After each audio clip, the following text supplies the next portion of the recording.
cut on the side of his head. I don't even know how the hell that happened, but I busted the side of his head up somehow. And like, we're telling him he needs to calm down, and he's wanting us to go outside, right? Like, he said, "We'll go outside. We'll talk like men." I go, "What the fuck are we going outside for? You just got your ass whipped in here. You want to get your ass whipped out there? We do it in front of the fans." And then finally they convince him to go get cleaned up. He goes to the bathroom, gets all the blood washed off and everything, and then he goes and sits down. He's trying to cool off, and Byron's over there talking to him. And I think Byron said something about, "Hey, man, you're supposed to be the leader in the locker room. You're the guy that's got the most experience, so you need to set the example." And that set Sean off, right? So he tries to fight Byron. And they didn't come to blows or anything, but they were jawing back and forth, had the locker room in between them. But I'm just waiting, like, let Sean put a hand on Byron at this point, right? Because I'm going to be on him again. And finally Sean just grabs all his shit, packs it up, and he leaves. And this was all before the show happened. And they made an announcement. Sean Hernandez had a family emergency he had to attend to, or whatever. He had to leave unexpectedly. So if you guys came here to see Sean wrestle, we'll offer you a full discount here for the next 5 to 10, 15 minutes, or whatever it was. And not one person got up and got a refund. So nice. I went on to wrestle Byron in the main event that night and had a really good match. Had a lot of fun, and hung out after the show, and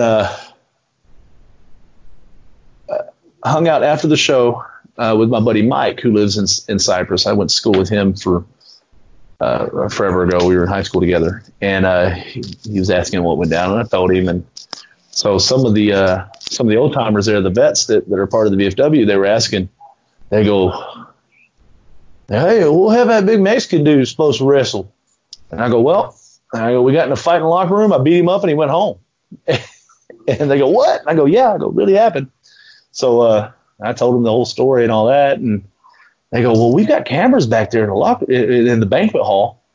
And I go, "Really?" I go, "Would there be any way that I could see that?" And they go, "Yeah, well, we got to call somebody, and he's got to bring his laptop up here, but he can do it." So they called the guy, and he was there in 15 minutes.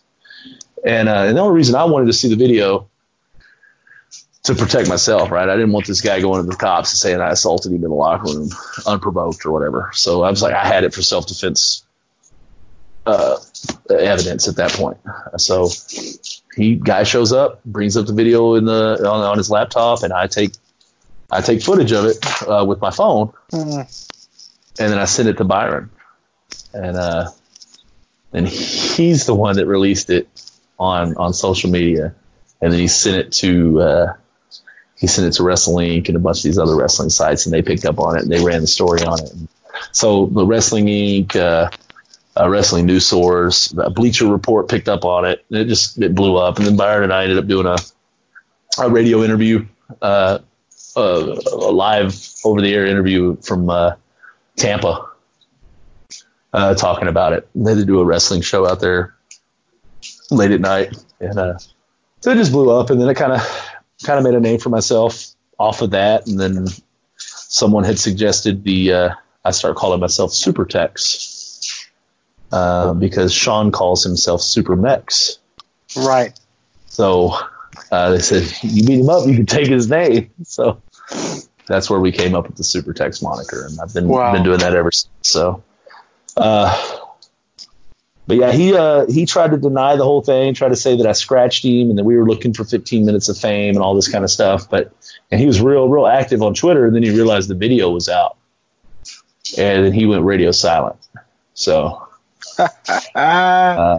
because the evidence was there, he provoked all of it, and he got his ass kicked. So, but haven't spoken to him since. Don't plan on speaking to him again. I've had several promoters reach out and say, "Oh, well, would you be willing to, work with him or whatever?" And I go, no, because I know how he is. He's not professional. He'll try something, and then I'll have to end it.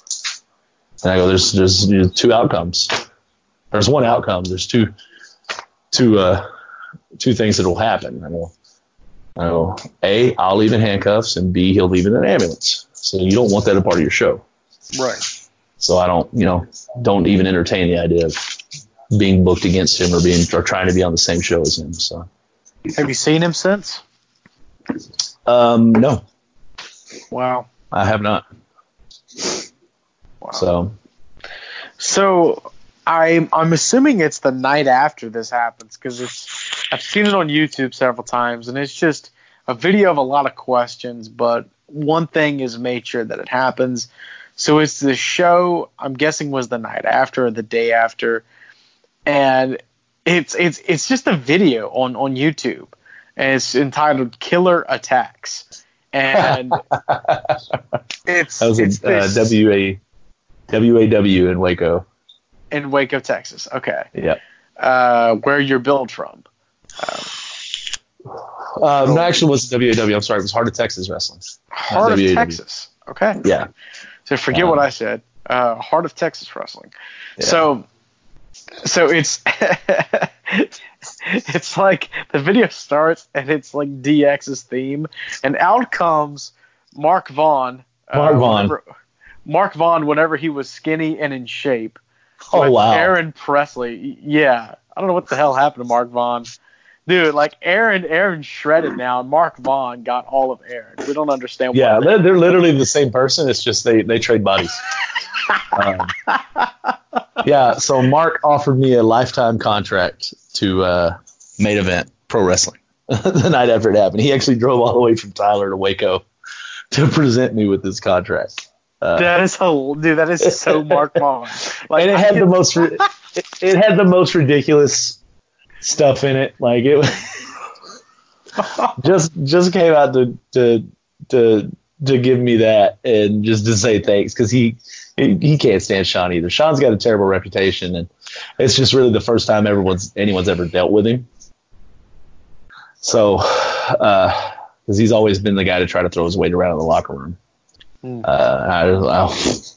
wrong guy in that day, you know. So, and what it was, he thought I was the same kid from 8 years ago, or 8 years before that. Right. I thought he could just walk all over me and talk to me however he wanted to, and he made a grave error.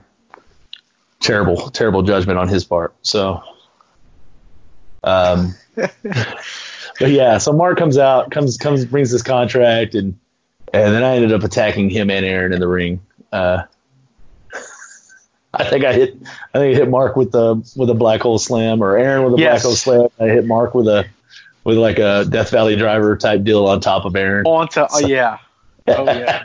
That was great. This is the most ridiculous stuff ever. And then, I'm sorry. Yeah, Go ahead. Was this the first time you've ever met Mark Vaughn, or did y'all have history in the past? No, we've had history. I've known Mark since probably 2009. Was he still wrestling at the time? Yes. It may have been one of his last matches, I think, was one of the shows that I was on in Mount Pleasant forever ago. But yeah. He was wrestling as Mark Orton, the Cajun Kid? Yeah, Mark Orton. Yeah. Nice. Wow. How about Mark that? Orton. Now, I mean, and then ironically, you and Aaron had history, of course, with the NWA 360. When was the first time you ever met Aaron Presley? Aaron was coming to our shows when we were in SF, and he was with the lady that he was married to, I think, at the time, and would bring her kids to the shows, right? And I was working at the Fieldhouse Gym in Temple, and he had come in there, he had a membership there, and we started talking, struck up a conversation, and he had told me that he had done some bull riding events. He was announcing for, I think he did some PRCA events, and obviously he's got a good voice, you know. And I was like, man, we could use a ring announcer. I can't even remember who we were using as a ring announcer at the time. And so we were like, man, you want to ring announce for us? Well, it turns out Aaron had a bit of history in the wrestling business. He had gone to train at Killer Tim Brooks School in Waxahachie for a while, and was always a really good athlete. Excelled in high school sports. Was a college football coach at one point, and but then he and I got close. We were real good friends, and then became really good friends, and then we started decided that, you know, when Ryan was done and didn't want to do the shows anymore, that we took it over. So he and I would take it over. And that's how we started running the 360 shows, but he started with us as a ring announcer. Wow. Yeah. And I remember on the interview, like he had said that the previous interview that I'd done with Aaron Presley, the unreleased episode, which should be released soon, nice. That he said that he started out as a ring announcer, but he never said he was trained by Killer Tim Brooks. He didn't say that? No, hell no. No. He did not say that at all. Like, yeah, he trained wow. That's why he's as good as he is. Like, he's like out there having matches, and you would think, well, where this guy? How? So, yeah, but yeah, you're right. Yeah, I had no idea he was trained by Killer Tim Brooks in Waxahachie. Waxahachie. Whatever that town's called. It used to be cool. Now it's now if you're ready to end Waxahachie. No. I swear to you, I will come and beat your coon ass up. Oh. You don't say it right. Okay. Waxahachie. Waxahachie. There you go. Good job. So it used to be a cool place, but now is where pro wrestling goes to die. That's what Mark Vaughn says. Yeah, that's hilarious. Well, a lot of dumb stuff has taken place here recently in that town. So, yeah. And that's not to say anything about the town itself. I mean, there's always going to be idiots in wrestling who give it a black eye. Right. Good God. Huh.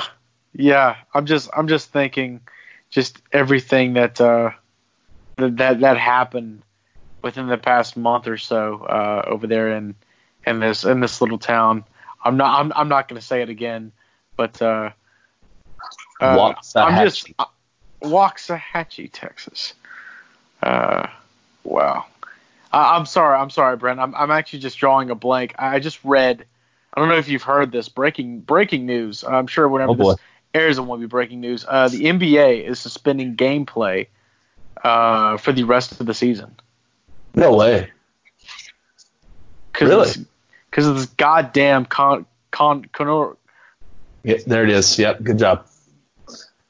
Coronavirus. And then Tom Hanks has the coronavirus. No way. The hell. Oh yeah, this is real. No. Wait, what? Yeah.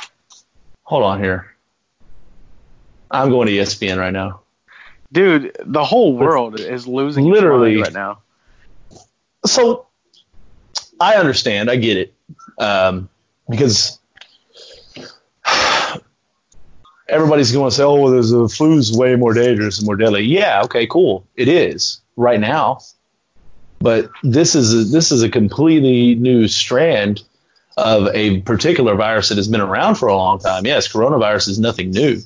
I mean, you can look on a can of Lysol, it says human coronavirus, but this is a completely different strand. So I agree with taking necessary precautions to prevent additional spread of this particular virus. So I mean, I've got it on a basketball game right now, so they are still playing basketball. So Dallas is getting beat by Denver right now in the third quarter.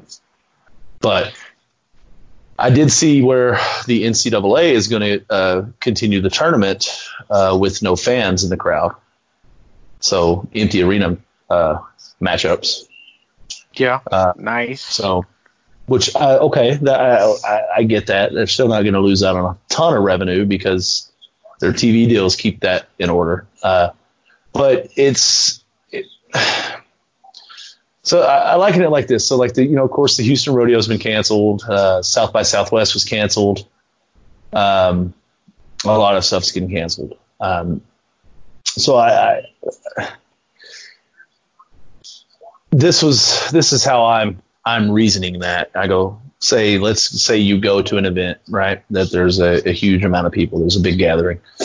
Someone has that virus. You happen to contract that virus from them, but you being in good standing health, you're not really affected by it. So you don't even realize that you have it. You take it home with you, right? Say you live with an elderly parent, or you're taking care of